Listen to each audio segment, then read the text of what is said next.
उन्होंने जो सपना देखा था उसके लिए हम लोग काम कर रहे हैं और उनकी कर्म भूमि पर ये अस्थि कलश लेकर आए हैं और हम आशा करते हैं बिहार लोग जो हमारा परिवार है उनके साथ हम उनको समर्पित कर सकें। ये उनकी इच्छा थी कि उनका कलश मधेपुरा लिया जाए और ले जाया जाए। पहले उनका था एक जन्मभूमि में हमने कराया, उसके बाद अब यहाँ ले जा रहे हैं मधेपुरा उनकी कर्मभूमि। उनकी इच्छा थी कि उनका अस्थि कलश जो आखिरी यात्रा वो मधेपुरा लिया जाए, इनका कलश यात्रा। नमस्कार, आप देख रहे हैं न्यूज़ प्रो नेशन में आपके साथ अभिजीत सिंह। समाजवादी नेता शरद यादव की जो अस्थि कलश है वो आज पटना लाया गया। जी आपको बता दें कि बीते दिनों उनकी मृत्यु हुई थी और उसके बाद उनकी जो इच्छा थी शरद यादव की कि हमारे जो अस्थि हो उसे गंगा में प्रवाहित करे जाए, जहाँ जहाँ हमारी कर्म भूमि है वहाँ वहाँ पर वहाँ की मिट्टी में हमें हमारी अस्थियों को विसर्जित किया जाए। और वहीं बात करें तो आज वो पटना एयरपोर्ट लाया गया और पटना एयरपोर्ट लाने के बाद जो उनकी शरद यादव की बेटा और बेटी है वो उनके अस्थियों को लेकर आए। और वहीं बता रहे कि आज आरजेडी कार्यालय में बड़ा कार्यक्रम रखा गया है उनके अस्थि कलश को लेकर,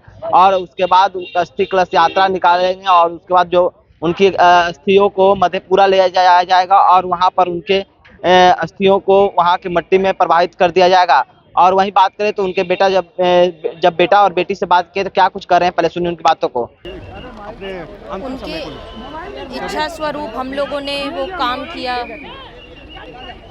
उन्होंने जो सपना देखा था उसके लिए हम लोग काम कर रहे हैं और उनकी कर्म भूमि पर ये अस्थि कलश लेकर आए हैं और हम आशा करते हैं बिहार लोग जो हमारा परिवार है उनके साथ हम उनको समर्पित कर सकें। जिस पार्टी को उन्होंने सबसे ज़्यादा समय दिया, क्या लगता है उनके समय अंतिम समय में सब कुछ सही रहा या जो उनका एक कद था?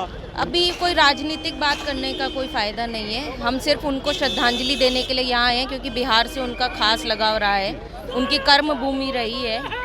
और जब जब मेला जुड़ता है तो हंस तो अकेला ही उड़ता है। वो तो चले गए पर बिहार से उनका बेहद स्नेह रहा है और हम इसीलिए यहाँ पर आए। ये जो पार्टी की तरफ से पार्टी की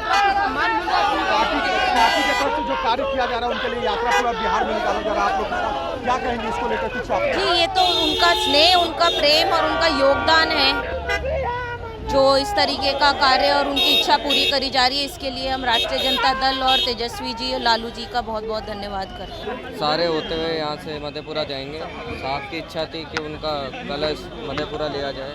सर क्या कहेंगे, आपके पिताजी का आवास मधेपुरा संसदीय क्षेत्र स्थल भी रहा है। जी जी जी। अस्थि कलश जा रहे, इच्छा क्या थी उनकी सर? ये उनकी इच्छा थी कि उनका कलश मधेपुरा लिया जाए और ले जाया जाए। पहले उनका था एक जन्मभूमि में हमने कराया, उसके बाद अब यहाँ ले जा रहे हैं मधेपुरा उनकी कर्मभूमि। उनकी इच्छा थी कि उनका अस्थि कलश जो आखिरी यात्रा वो मधेपुरा लिया जाए, इनका कलश यात्रा। कोई आखिरी संदेश होगा जो बिहार के लोगों के लिए, जो उनका क्रम स्थल? वो तो अपने आखिरी सांस तक बिहार की जनता के लिए लड़े थे। हमेशा उनके भलाई के लिए सोचते थे, पिछड़ों के लिए सोचते थे। जो समाजवादी की जो लड़ाई है उसको कैसे मजबूती से लड़ा जाए उसके बारे में हमेशा सोचते रहते। बीमारी में भी वो लोग बहुत चिंतित रहते थे बिहार की जनता के लिए।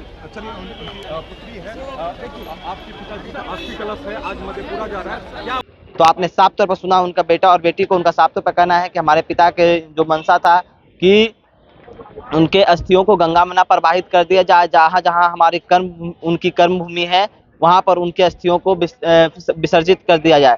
तमाम खबरों को बने रहे न्यूज़ प्रो नेशन के साथ। नमस्कार।